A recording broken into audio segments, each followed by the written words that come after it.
Buvome čia, kai buvo atliekami žemės darbai, kai statėme tiltus ir klojome pamatus žemei ir miestui.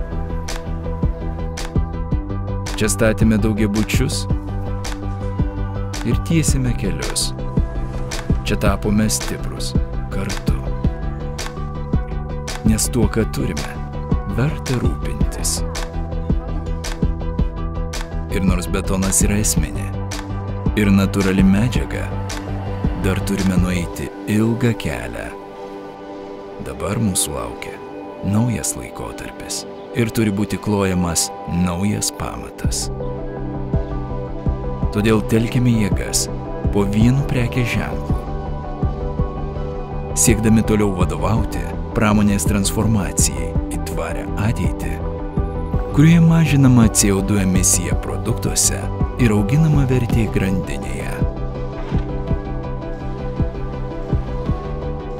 Nes pamatus ateičiai turime kloti kartu.